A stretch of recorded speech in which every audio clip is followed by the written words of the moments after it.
우리 하나님 은혜가 온 성도들에게 함께하기를 원합니다. 우리 오늘 이제 이사야 43장 8절에서 13절 사이 말씀을 읽었습니다.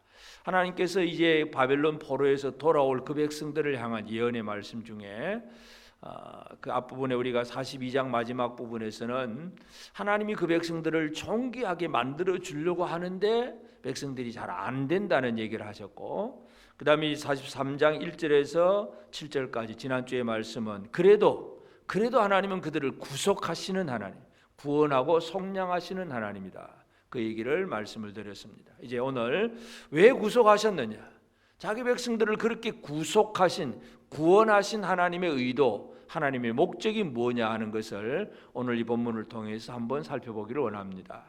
여기서 하나님께서 가장 강조하시는 것이 바로 증인이라고 하는 얘기는 증인.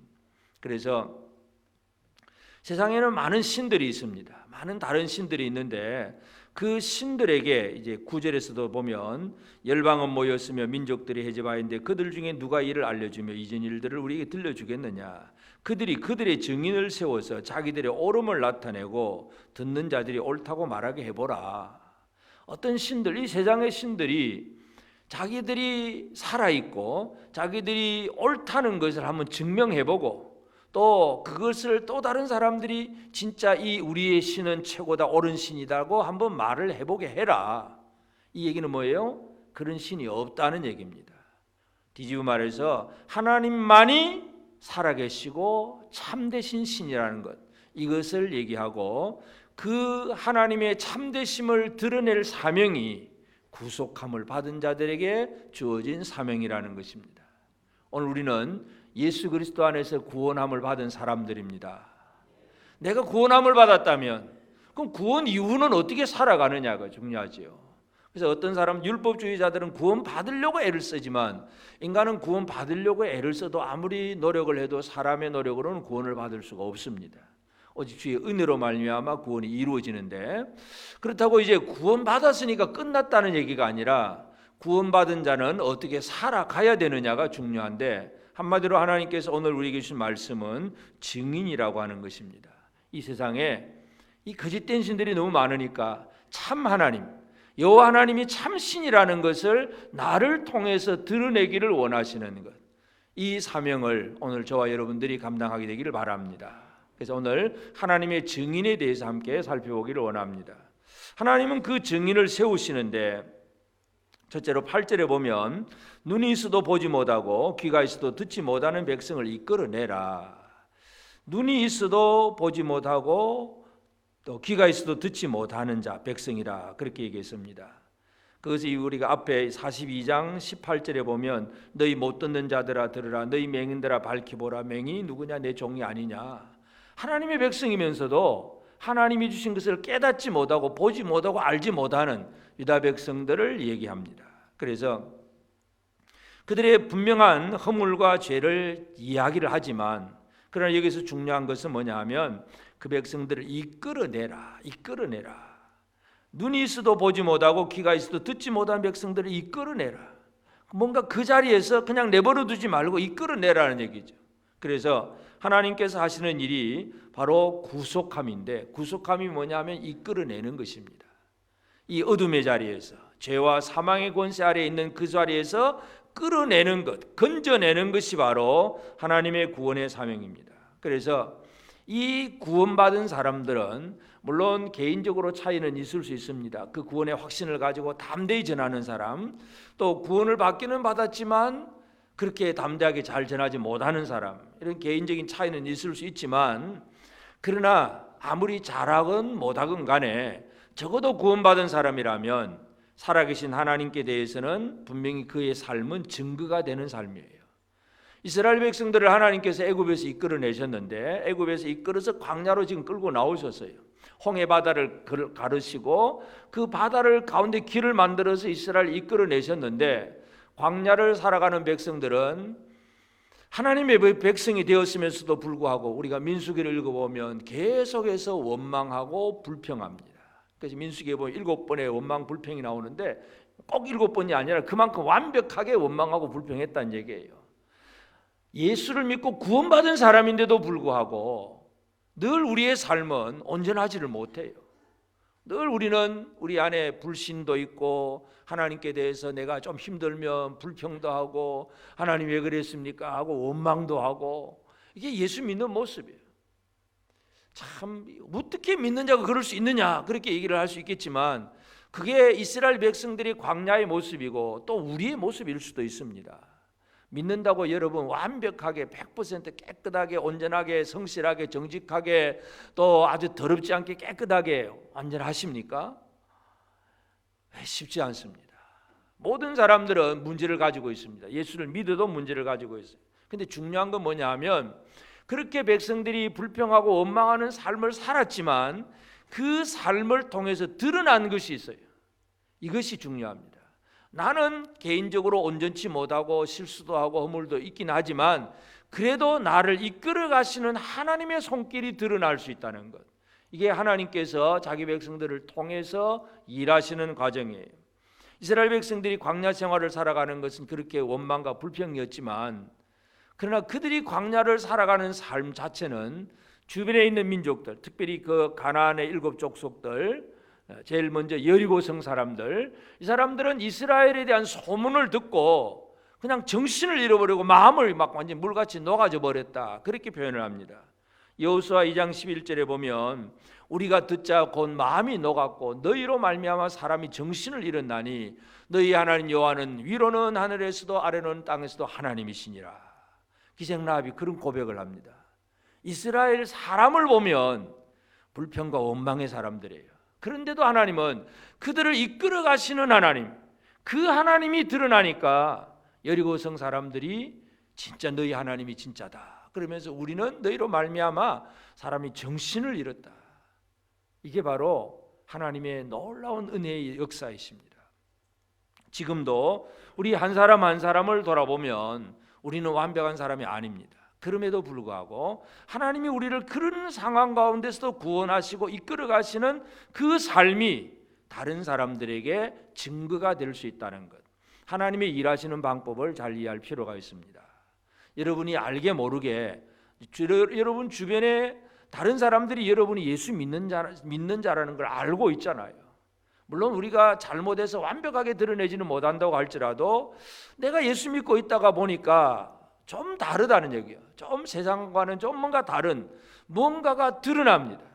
그것이 이제 하나님께서 일하시는 방법이에요. 그래서 잘 드러나느냐 조금 드러나느냐 이 차이는 물론 있을 수 있습니다. 그래서 잘 드러나야 되긴 하겠지만 하여튼 하나님은 듣지도 못하고 보지도 못하는 이 백성들을 이끌어낸다. 끌어내시는 것이 바로 증인을 세우시는 첫 번째 하나님의 단계예요. 이끌어내서 이제는 뭔가 듣고 보는 자로 만들어 주시는 거예요. 그리고 10절에서는 나 여호와가 말하노라 너희는 나의 증인 나의 종으로 택함을 입었나니 이는 너희가 나를 알고 믿으며 내가 그인 줄 깨닫게 하려 함이라. 이 증인을 세워서 하나님께서 왜 그들을 이끌어내셨느냐, 깨닫게 하려 함이니라. 뭔가 하나님의 백성들은 좀 더 하나님을 깊이 아는 그런 일이 이루어지기를 하나님께서 원하고 있습니다. 물론 우리가 증인이라고 하는 것은 다른 사람에게 하는 말이죠. 우리 하나님은 이런 분입니다. 하나님은 나를 이렇게 사랑하셨고 하나님 나를 이렇게 구원해 주셨습니다. 이제 이런 얘기를 할 수 있어요. 그런데 그런 얘기를 하고 그런 사역을 하는 동안에 사역을 하다 보면 결과적으로 어떤 일이 벌어지느냐 하면 하나님을 더 깊이 아는, 더 깊이 깨닫게 되는 그러한 일들이 이루어지게 됩니다. 아무 일도 안 하면 그것으로 아무것도 일어나지 않습니다. 그러나 하나님의 일을 하면 할수록 우리는 하나님을 더 깊이 체험할 수 있습니다. 예수님이 12제자뿐만 아니라 70명의 제자를 선택해서 둘씩 짝을 지어서 전도하게 하셨어요. 그래서 2명씩 나가서 전도하고 돌아와서 보고할 때 야 우리가 가니까요 귀신들도 항복하고 막 병든 자들도 낫고 뭐 뭔가 이루어졌습니다 하고 너무나 이제 기분 좋아서 이 70명의 제자들이 그렇게 예수님께 보고를 합니다. 그때 예수님은 그것 가지고 기뻐하지 마라 그러면서 다른 얘기를 해주십니다. 누가복음 10장 20절에 보면 그러나 귀신들이 너에게 항복하는 것으로 기뻐하지 말고 너희 이름이 하늘에 기록된 것으로 기뻐하라. 일을 하니까 뭘 깨닫게 됩니까? 보냄을 받아서 사역을 하니까 전에 전혀 몰랐던 것, 뭐 귀신이 나가는 그것도 뭐 예수님 쳐다보면서 우리가 눈으로 보긴 했지만 우리도 하다 보니까 그 70명의 제자들에게 깨닫게 되는 건 우리 이름이, 내 이름이 하늘에 기록되는구나, 이거 깨닫게 되는 거예요. 사역을 하다 보면 더 많은 것을 깨닫게 됩니다. 안 하면 깨달을 것도 아무것도 없습니다. 사역을 하면 더 많은 은혜를 누리게 될 것입니다. 사역 지원서를 씁시다 하고 지난주에 광고를 드렸습니다. 하면 어떻게 된다고요? 더 많은 은혜를 누리게 될 것이고, 안 하면 안 한 그대로 그냥 그렇게 가는 거예요. 하나님께서 일하시는 방법은 이스라엘을 증인으로 세우시는데, 증인으로 세우는 목적 중에 하나가 뭐냐면 그들로 하여금 하나님을 더 깊이 깨닫게 하는 방법이기도 합니다. 하나님과의 깊은 관계가 중요하잖아요. 하나님이 어떤 하나님이신지, 하나님이 나를 어떻게 구원하시고 나를 어떻게 이끌어 가시는지, 하나님이 나를 어떻게 통치하고 나에게 어떤 복을 주시는지 알아야 기쁨이 있고 감사가 있잖아요. 모르면 모른 대로 그냥 뭐 자기 눈에 보이는 것대로 살아갈 수밖에 없지요. 하나님을 깊이 아는 것은 사역을 하는 과정 속에서 주시는 또 하나님의 복입니다. 그래서 헌신하는 사람이 그 과정에서 하나님을 더 체험하게 되고 하나님을 깨닫게 됩니다. 그래서 증인으로 세우고 이끌어내어서 깨닫게 하려 함이라. 이게 하나님의 그 증인으로 세우시는 목적이고, 그리고 11절에 나 곧 나는 여호와라, 나 외에 구원자가 없느니라. 내가 구원자다. 나 외에는 아무 신이 없다. 하나님께서 이 세상에 계속해서 선포하시고 싶어 하시는 말씀이 이거예요. 나 외에 다른 신이 없다. 나 외에 다른 신이 없다. 오늘 우리는 이 땅에는 많은 거짓된 신들, 우상이 있습니다. 그래서 사람들은 그런 신들을 지금도 섬기고 있어요. 그래서 증인이 된 백성들을 통해서 하시고자 하는 것은 12절에 내가 알려주었으며 구원하였으며 보였고 너희 중에 다른 신이 없었나니 그러므로 너희는 나의 증인이요 나는 하나님이라. 하나님은 한 분밖에 없어요. 그 하나님을 드러내는 것이 바로 이스라엘 백성들이 해야 될 사명입니다. 창세기에도 가보면 하나님께서 에녹을 통해서 이 땅이 이제 완전히 멸망당할 것이다, 재난으로 심판받을 것이다 는 선포를 하셨어요. 심판에 대한 선포를 하셨어요. 노아를 통해서는 방주 속에 들어가면 산다, 이 구원을 선포를 하셨어요. 근데 사람들은 아무리 들려주고 보여줘도 에녹의 말을 듣고 믿음으로 돌아선 사람도 없고, 노아가 구원의 방주를 보여줘도 나도 들어갑니다 하고 믿음으로 나온 사람도 없고, 참 딱하죠. 그러나 어떻게 되었든지 간에 하나님은 하나님만이 구원자라고 하는 사실을 분명하게 선포하십니다. 그리고 그것을 이와 같이 긍휼함을 받은 사람, 구속함을 받은 사람, 이끌어냄을 받은 사람을 통해서 하나님께서 하나님이라는 사실을 정확하게 드러내는 것, 이것이 하나님의 의도고 하나님의 목적입니다. 그래서 하나님은 증인을 통해서 이 땅에 하나님께서 살아계신 참신이라는 것을 드러내고 보여주고 있다는 것, 이제 오늘 우리가 이걸 기억한다면 오늘 나는 진짜 예수 그리스도로 말미암아 하나님의 증인이 되었느냐, 다시 한번 잘 살펴볼 필요가 있습니다. 여러분, 우리는 하나님께서 세우신 증인입니다. 물론 구약적인 용어로 여호와의 증인이다 그래도 되는데, 이 이단이 여호와의 증인이 있다 보니까 그 말 쓰기가 참 애매한데, 하여튼 하나님의 증인, 여호와의 증인이에요. 우리가 하나님께서 우리를 증인으로 세우셨습니다. 이 역할을 우리가 어떻게 감당해야 되느냐? 예수님은 이 땅에 오셔서 이 땅에 하나님의 증인을 완벽하게 세워놓으신 분이 바로 예수 그리스도세요. 예수님은 하나님의 증인을 세워놓으시는 주님이십니다. 그래서 예수님이 하신 일도 마찬가지죠. 제일 첫 번째 예수님이 하신 일이 뭐예요? 사람들을 이끌어내는 작업부터 하시죠. 갈릴리 바다에서 고기 잡는 어부에게 뭐라 그럽니까? 베드로에게 나를 따라오라. 내가 너로 하여금 사람을 낚는 어부가 되게 하리라.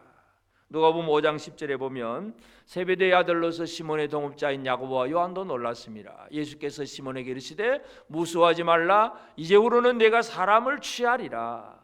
너는 지금까지 물고기 잡고 살았는데 이제는 사람을 취하게 될 것이다. 뭔가 새로운 자료로 나오라는 얘기예요. 이끌어내시는 것이 예수께서 하시는 일이에요. 세리마태가 세관에 앉아서 그냥 돈만 벌려고 애를 쓰는데 나를 따라오라. 그러니까 세리마태가 그 다 팽개치고 예수를 따라가는 거예요. 예수님이 제자 만드는 것이 뭐냐면 이끌어내는 작업. 너 거기 있지 말고 이리 나와 하나씩 콜 이끌어내는 것. 여러분은 예수님께 이끌림을 받으신 분들입니까? 나는 이렇게 살고 싶은데 끌려 나와서 원래는 내가 원하는 게 아니었는데 그냥 끌려 나와서 살다 보니까 이게 더 좋아지는 거예요. 이게 예수를 믿는 겁니다. 처음부터 내가 태어나면서부터 나 예수 믿고 살아야지 이런 사람 아무도 없어요. 어느 틈엔가 누군가에게 이끌려서 말씀 앞으로 나오고 하나님 앞으로 나오게 됩니다. 그래서 예수님께서 이 증인을 삼으셨을 때에 이 베드로나 그 갈리의 어부 같은 사람들, 세리마태, 열심당 시몬, 모든 사람들 12제자를 뽑을 때도 전부 이끌어내시는 거예요. 이끌어낸다. 그들의 삶의 자리에 그들을 내버려 두지 않고 끌어내어서 뭔가 새로운 사역을 하게 하시는 것이 예수님께서 하시는 일이에요. 그러면서 그들을 어떤 사람이라고 얘기하냐면 누가복음 24장 47절에 보면 또 그의 이름으로 죄사함을 받게 하는 회개가 예루살렘에서 시작하여 모든 족속에게 전파될 것이 기록되었으니 너희는 이 모든 일의 증인이라. 너희는 이 모든 일의 증인이다. 여러분, 예수님은 제자들을 뭐하러 세우셨습니까? 증인으로 세우신 거예요. 왜 3년 반 동안 그렇게 같이 데리고 다니시면서 보여주시고 들려주시고 가르쳐주시고 하셨어요? 물론 처음부터 제자들이 다 아는 게 아니에요. 예수님이 비유로 설명을 하면 듣기는 들어도 그게 무슨 뜻인지를 몰라요. 근데 제자들에게는 또 그날 밤에 또 다 설명을 해주세요. 보게 되고 듣게 되고 깨닫게 되고. 왜 그렇게 하셨느냐? 너희는 증인이다. 너희는 이 모든 일의 증인이다. 예수님의 사역이 바로 이 땅에서 하나님 나라를 위해서 예수 그리스도를 드러낼 수 있는 증거하는 증인으로 삼으시기 위해서 제자들을 이끌어내셨다는 것을 우리가 기억해야 됩니다. 그러면서 예수님은 그 3년 반의 과정 속에서 하여튼 이 좀 더 하나님을 깊이 깨달아 알 수 있는, 예수 그리스도를 깊이 알 수 있는 그런 사람이 되게 하셨어요. 그래서 예수님이 이제 한동안 지나서 이제 베드로에게, 제자들에게 질문을 합니다. 사람들이 나를 누구라고 하더냐? 요즘 주변 사람들이 내에 대한 평판이 어떠냐 물어보니까 선지자 예레미야입니다, 엘리야입니다, 선지자 중에 한 사람입니다, 세례 요한입니다, 사람 자기 나름대로 그런 얘기를 합니다. 그래서 예수님이 베드로 그 제자들에게, 12제자에게 묻습니다. 너희는 나를 누구라고 하느냐? 너희는 나를 누구라고 하느냐? 그때 베드로의 고백이 나오죠. 마태복음 16장 16절에서 시몬 베드로가 이르되 주는 그리스도시요 살아계신 하나님의 아들이니이다. 주는 그리스도시요 살아계신 하나님의 아들이니이다. 그리스도라고 하는 것은 메시아, 기름 부음 받은 자예요. 우리가 구원받아야 되는데 구원받아야 될 사람들을 그 구원의 사명을 감당하는 기름 부음 받은 자가 그리스도라는 얘기예요. 예수 그리스도는 예수만이 나의 구원자다, 그 얘기입니다.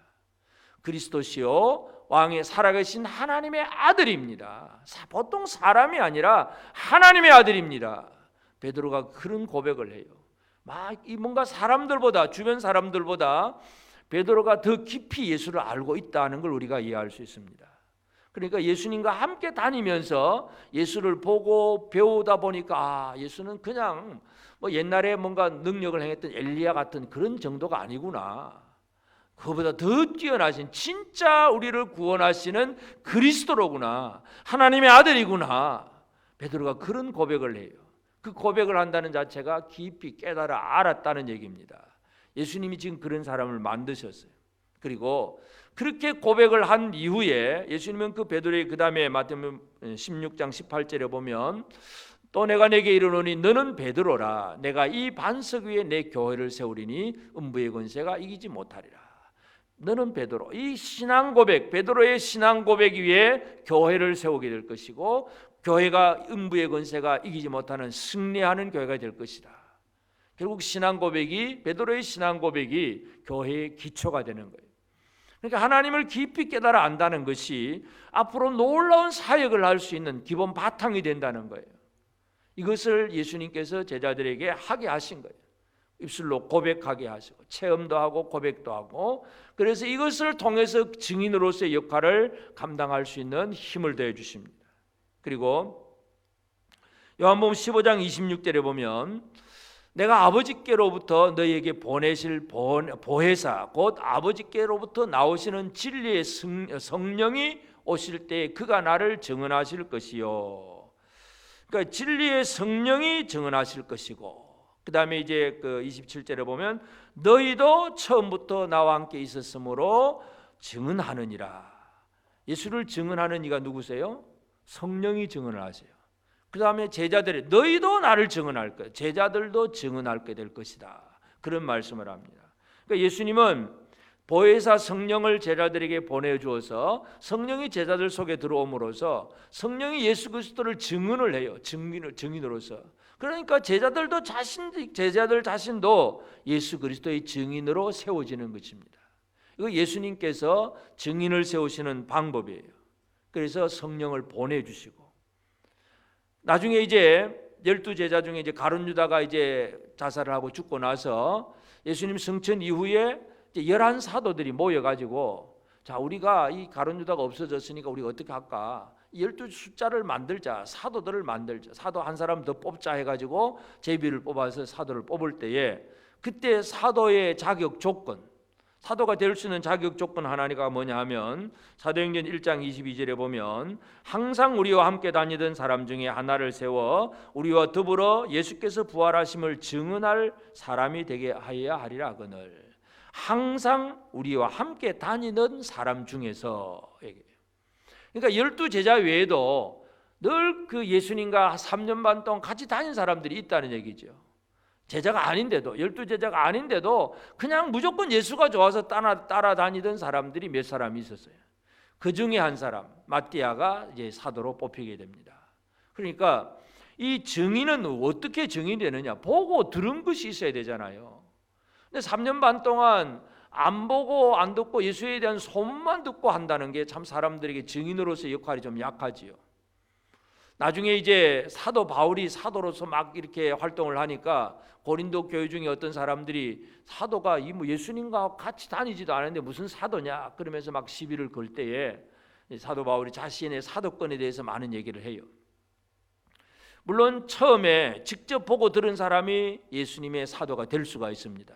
그러나 그것으로만이 아니라 이제 우리는 사도라고 하는 직분은 없지만 우리는 직접 예수를 본 사람은 아니지만 그래도 예수를 드러내는 사명은 우리가 감당할 수 있습니다. 왜 그렇습니까? 우리 안에 진리의 성령이 들어오시면, 성령이 우리 안에 들어오셔서 우리로 그 안에서 증언하심으로 우리가 예수 부활의 증인이 되는 것입니다. 그래서 예수님께서 이 제자 증인을 만들기 위해서 어떻게 하셨어요? 사람들을 이끌어내시고 그리고 함께하면서 보여주시고 그리고 그 안에 진리의 성령을 부어주시고 그래서 제자들이 예수의 증인이 되는 것입니다. 오늘 우리에게도 주님이 우리에게 주는 은혜가 무엇인가를 기억하기를 바랍니다. 이끌어냄을 받은 사람들입니다.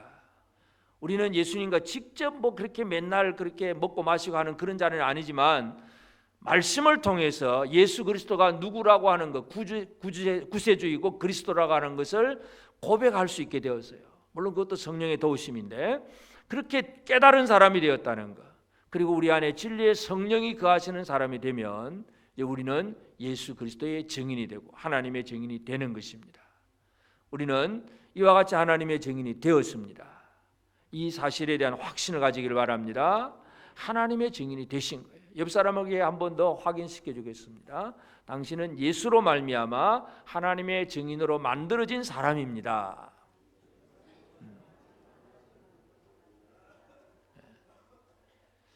내가 되고 싶어 되는 게 아니에요. 하나님께서 그렇게 만드시는 거예요. 예수님 그렇게 만드시는 거예요. 그래서 우리는 내가 하나님의 증인이 되었다고 하는 이 사실에 대한 분명한 확신, 깨달음, 이것이 우리에게 필요합니다. 그러면 이제 우리에게 남은 것은 뭐냐 하면 우리가 하나님의 증인으로서 역할을 제대로 감당하고 있느냐 하는 문제. 어떻게 하면 하나님의 증인으로서 사명을 제대로 감당할 수 있는가? 제일 첫 번째는 우리는 하나님께서 눈이 있어도 보지 못하고 귀가 있어도 듣지 못한 백성 이끌어내라 그러죠. 이끌어내라. 이끌어내시는 그 성령, 하나님의 이끄심에 대해서 우리가 순종하는 사람, 이것이 이제 증인이 되는 첫 번째입니다. 내가 원하는 자리, 내가 가고 싶은 곳, 내가 하고 싶은 일, 전부 내 감정과 내 기분으로 움직여가면 증인이 될 수가 없습니다.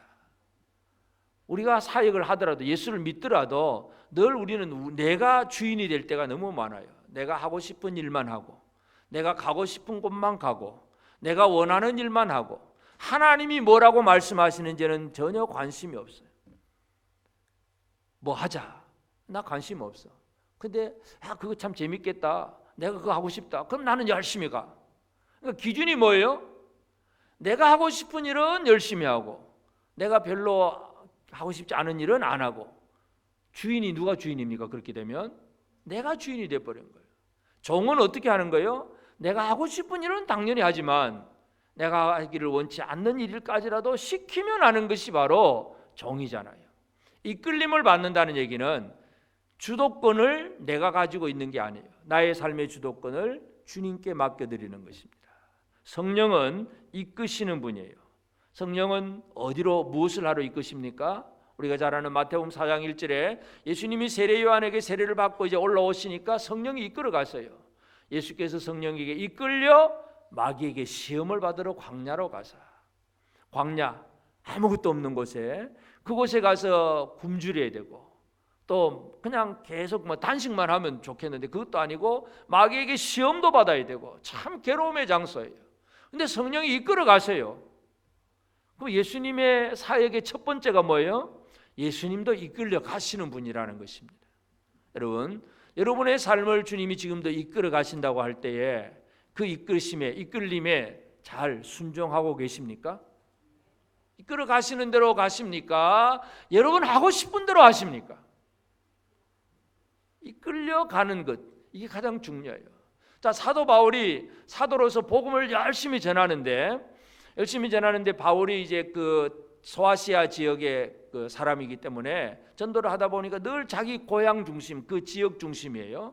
그래서 또 아시아 쪽으로 가서 복음을 전하려고 하는데 예수의 영이, 성령이 못 가게 만듭니다. 가지 못하게. 사도행전 16장 6절 7절에 보면 성령이 아시아에서 말씀을 전하지 못하게 하시거늘 그들이 부르기아와 갈라디아 땅으로 다녀가 무시 앞에 이르러 비두니아로 가고자 했을 때 예수의 영이 허락하지 아니하시는지라. 나는 아시아로 가고 싶어요. 그런데 예수의 영이 아니야. 그러면 어떻게 해야 됩니까? 내 의견과 내 생각을 포기를 해야 되죠. 그리고 주님이 이끄시는 대로 유럽으로 가야 됩니다. 하나님의 예수 그리스도의 그 전도 전략에 따라서 이 땅끝까지 복음을 전하는 과정 속에 사도 바울을 계속해서 서쪽으로 땅끝으로 보내시는 분이세요. 근데 나는 동쪽으로 가고 싶다. 요나는 어떻게 합니까? 하나님 가라는 대로 안 가고 자기가 가고 싶은 대로 가잖아요. 이끌림을 받는 것이 가장 중요합니다. 여러분 속에 성령께서 어떤 음성을 들려주십니다. 우리가 인간적으로 나는 이제는 뭐 올해는 열심히 했으니까 내년에는 이제는 좀 푹 쉬어야지, 사람의 생각이죠. 물론 하나님께서 쉬라고 하시면 뭐 내가 하고 싶어도 쉴 수밖에 없지만, 근데 한쪽 구석에서 한쪽 마음은 뭐예요? 그래도 뭔가 또 해야 될 것 같고, 아니야 이렇게 해야 될래 저렇게 해야 돼. 내 마음속에 또 다른 마음이 생각이 막 떠오르는 거예요. 그럼 누가 성령의 어떤 것이 성령의 이끌림인가를 잘 분간하고 판단할 필요가 있습니다. 마귀도 우리 안에 생각을 집어넣습니다. 가룟 유다에게 예수 팔려는 생각을 집어넣는 마귀예요. 예수를 그냥 팔아먹어야 되겠다, 이 생각을 마귀가 집어넣습니다. 그 생각에 이끌리면 배신자가 되는 것이고, 성령이 우리 안에 생각을 주실 때에 그 성령을 따라 사는 사람이 이끌림을 받는 사람입니다. 여러분, 성령의 이끌림을 받는 그런 우리가 되어지기를 바랍니다. 그래서 내 마음 내 뜻대로가 아니라 하나님의 성령이 나를 어디로 무엇을 하러 이끌어 가시는가, 지금 내가 앉은 자리가 어떤 자리인가를 잘 이해해야 됩니다. 그냥 편안한 자리, 아무것도 안 하는 자리, 그냥 주는 거 받아 먹기만 하는 자리, 사람들은 좀 육신이라는 게 그렇잖아요. 어떻게 하든지 편하고 싶잖아요. 근데 성령은 우리로 하여금 그렇게 하지 않습니다. 시험의 자리로도 가게 하고 내가 원치 않는 방향으로도 가라고 하시고, 성령의 주도권을 가지고 움직이세요. 이 주도권에 순종하며 가는 것이 우리에게 있어서 제일 중요한 일입니다. 이게 안 되면 그 이상 아무것도 시작이 안 됩니다. 성령이 나를 이끌어서 뭔가 하나님의 뜻을 이루어가는 과정 속에 우리를 이끄실 때에 그것이 내가 원치 않은 일이라 할지라도 순종하며 나아가는 우리 모두가 되어지길 바랍니다. 이끌림을 잘 받아야 됩니다. 그리고 우리가 하나님을 더 깊이 체험할 수 있는 그런 사람들, 증언자가 증언의 사역을 통해서 하나님을 더 깊이 깨달아 압니다. 그래서 우리가 아무것도 안 하면 아무것도 받을 것이 없고 깨달을 것도 없습니다. 뭔가 하면 하는 일을 과정을 통해서 하는 과정을 통해서 또 놀라운 은혜를 체험하게 됩니다. 다윗이 왕이 되고 나서 이제 언약궤를 메고 와서 언약궤를 이제 자기 천막에다가 잘 만들어 놓고 그 언약궤를 메어 드렸지만 가만히 살펴보니까 자기는 왕궁에 살잖아요. 왕궁이 뭐 여러분 왕궁은 뭐 요즘 가서 관광지가 돼서 쳐다만 보긴 하지만 하여튼 얼마나 크고 화려하고 뭐 많은 건물이에요. 다윗은 왕궁에 살고 편안하게 잘 살고 있는데 하나님의 언약궤를 가만 보니까 천막에 있어요. 천막에. 이거 안 되겠다 싶어서 다윗이 하나님 앞에 이제 나단 선지자에게 그런 얘기하잖아요. 내가 성전을 지어야 되겠다. 나는 이렇게 왕궁에 가는데 하나님의 언약궤는 천막에 있어. 이거 안 되겠다. 성전을 지어야 되겠다. 그러니까 나단 선지자도 오케이 하고 아주 왕이 좋은 생각했습니다. 그렇게 얘기했는데 하나님은 노 하시죠. 너는 성전 짓는 게 아니야. 성전 지을 사람 따로 있어. 그 얘기를 하십니다. 그러면서 결국 하나님께서 다윗에게 주신 말씀이 있어요. 그 말씀을 듣고 다윗이 하나님 앞에 또 그 다윗의 장막에 들어가서 기도를 하는데 사무엘하 7장 27절에 보면 만군의 여호와 이스라엘의 하나님이여 주의 종의 귀를 여시고 이르시기를 내가 너를 위하여 집을 세우리라 하셨으므로 주의 종이 이 기도로 주께 간구할 마음이 생겼나이다. 다윗은 하나님의 집 성전 건물을 지으려고 했는데 하나님이 뭐라고 하십니까? 내가 네 집을 세워주겠다고 얘기합니다. 다윗의 집이라고 하는 개념이 뭐예요? 그냥 건물 하나 세워주겠다고 하는 게예요. 왕궁은 이미 세워져 있어요. 다윗의 집을 세운다는 얘기는 다윗의 가문, 다윗의 자손들이 하나님 앞에 은혜 받는 왕이 되어서 그 나라가 튼튼해질 것이다. 다윗의 집을 그렇게 세워준다는 것이 하나님의 약속의 말씀이에요. 그러니까 다윗이 그걸 깨닫고는 너무나 감사해서 너무나 기뻐요 하면서 만군의 여호와여 이스라엘의 하나님이여 주의 종의 귀를 여시고 이르시기를 막 이제 깨달았다는 얘기죠. 깨달았고 내가 너를 위하여 집을 세우리라 하셨으므로 주의 종이 이 기도로 주께 간구할 마음이 생겼나이다. 깨닫게 되니까 더 기쁘고 더 감사하고 그 약속의 말씀 붙들고 기도할 마음이 생겼다고 얘기를 합니다. 하려고 하니까 성전 지으려고 하니까 내 집을 세워주신 하나님을 깨달았다는 얘기죠. 성전 건축을 생각이 없었다면 그런 말씀이 없었죠. 하려고 하면 기도 좀 하고 뭔가 사회에 헌신하려고 하면 과정 속에서 더 놀라운 하나님의 은혜를 체험할 수 있습니다. 하면 얻습니다. 옆 사람에게 얘기합시다. 하면 얻습니다. 뭘 하면? 그건 여러분의 은사에 따라서 또 성령 이끄심 따라서 봉사하면 또는 뭐 찬양하면 기도하면 주일학교 교사로 헌신하면 뭐든지 다 할 수 있어요. 하면 그 이후에 하나님의 역사하심의 놀라운 은혜를 체험할 수가 있습니다. 우리는 이 하나님께서 하나님의 증인들을 세워가지고 그들로 하여금 더 하나님을 깊이 깨닫게 하기를 원하시는 것이 하나님의 뜻입니다. 그리고 우리는 그런 과정을 통해서 결국은 우리가 이 땅 위에 하나님의 하나님 되심을 드러내야 됩니다. 이 세상은 너무나 하나님이 아닌 다른 신들을 많이 섬기고 있습니다. 우리나라에도 엄청난 거짓된 신들이 많지요. 예수 안 믿는다고 말하는 모든 사람들, 나는 아무 신도 안 섬긴다고 하는 그런 사람들조차도 어떤 신을 섬기고 있느냐 하면 자기 몸이 자기 신이에요. 자기 몸이 자기 신이 되어버린 사람들이 우리나라에 너무나 많아요. 여러분은 그렇지 않습니까? 예수를 믿는다고 하면서도 여러분 몸보신 하려고 애를 쓰십니까? 하나님 영광을 위해서 애를 쓰십니까? 우리나라가 아주 그 통계를 보면 아주 심각한 통계가 있어요. 보건복지부에서 나오는 그 통계가 보면 우리나라에서 지금 이제 인구가 이제 한 해 동안 태어난 인구가 30만 명으로 이제 줄어들었습니다. 이 숫자가 어떤 숫자입니까? 30만 명으로 줄어들었는데 한 해에 자살하는 사람은 21만 명. 얼마나 OECD 국가 중에 제1등, 자살률 제1등.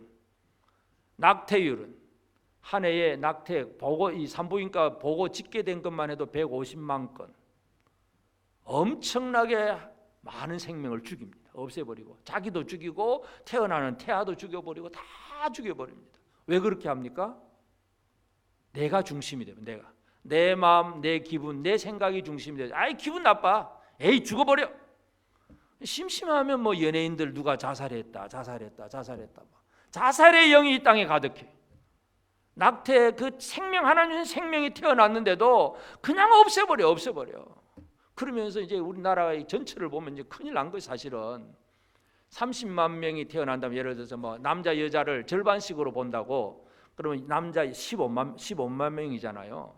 자, 이들이 쉽게 말해서 우리나라 이제 군인 우리나라 60만 명 옛날에는 뭐 좀 줄었긴 하겠지만 60만 명의 군인들을 유지하려면 2년 동안 근무한다 치더라도 1년에 30만 명이 필요하잖아요.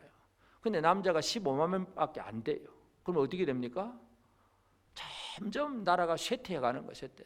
내 몸이 편안하고 그래서 막 그냥 이 성관계를 통해서 즐기고 육체적인 쾌락은 즐기지만 책임도 없이 살아가요. 자기 몸만 좋아하고 그냥 내가 즐기고 그냥 뭐 생기면 없애버리고 그 세상에 뭐 성교육이라는 건 어떻게 하면은 또 그걸 뭐 안 생기게 할 것인가 뭐 그런 식으로 뭐 교육만 하고 앉았고 이 나라가 지금 그런 모습이에요. 물질 우상이 가득해가지고 돈 되는 일이라면 뭐든지 하고 뭐 어떤 공직자든지 간에 어떤 누구든지 간에 그냥 돈에 다 노예가 되어버렸고 거짓말하고 이 악하고 더러운 영들이 가득한 이 땅입니다. 이러한 이 거짓된 거짓령에 이끌려가는 이 우리 주변의 모든 사람들에게 우리가 뭘 할 일이 뭐겠어요? 하나님만이 참 신이다. 진짜 신은 하나님이시다. 하나님의 영광을 드러내기 위해서 하나님의 말씀이 뭔가를 알고 그 말씀대로 살아가는 것이 진정한 우리의 삶이라는 것을 드러내고 보여줘야 됩니다. 여러분 이 시대가 심각한 시대예요. 물론 뭐 동성애 문제라든지 뭐 여러 가지 많은 문제들이 많이 있지만 하여튼 이 땅에 많은 사람들이 하나님을 잊어버리고 자기 몸이 우상이 되어버리고 물질이 우상이 되어버리고 그게 보이지 않는 거짓의 악한 영들에 의해서 그렇게 지금 움직여가는 거예요. 그러니까 이 자살을 하는 사람들 숫자가 지방의 소도시 하나가 1년에 하나씩 도시가 없어지는 것과 똑같아요. 그만큼 심각한데도 사람들은 별 관심이 없어요. 오늘 잘 먹고 잘 살면 내일이 어떻게 되는지 몰라. 그냥 그렇게 살아가고 있어요. 우리가 우리 나라와 민족을 위해서 기도하는 것도 이러한 것들을 바라보면서 우리가 심각하게 기도할 필요가 있습니다. 하나님은 이 땅에 우리 나라와 민족을 다스리시는 하나님이십니다. 그런데 많은 사람들이 하나님의 통치를 받지 않고 있습니다. 이 땅에 하나님의 나라가 임하도록 우리가 기도하고 증언하고 사역해야 합니다. 하나님의 나라가 임함으로 더러운 귀신은 쫓겨나고 말씀이 지배하는 이 나라가 될 수 있도록 우리가 기도해야 하고 우리의 사역을 감당해야 합니다. 우리의 사명이 큽니다. 하나님은 하나님의 구속함을 받은 그 백성들을 통해서 하나님의 살아있는 하나님 되심이 드러나기를 원하고 계세요. 그 역할에 오늘 저와 여러분이 얼마나 쓰임받고 있는가를 한번 살펴보시길 바랍니다. 나는 과연 나의 삶을 통해서 얼마나 하나님을 제대로 드러내고 있는가. 아무리 못해도 예수 믿는 사람은 조금이라도 드러냅니다. 하여튼 드러내지만 좀 더 많이 좀 더 분명하게 좀 더 정확하게 하나님을 제대로 드러낼 수 있는 그래서 하나님의 증인으로서의 사명을 제대로 감당할 수 있도록 하나님의 뜻을 이루어가는 저와 여러분 모두가 꼭 되어지기를 바랍니다. 아멘.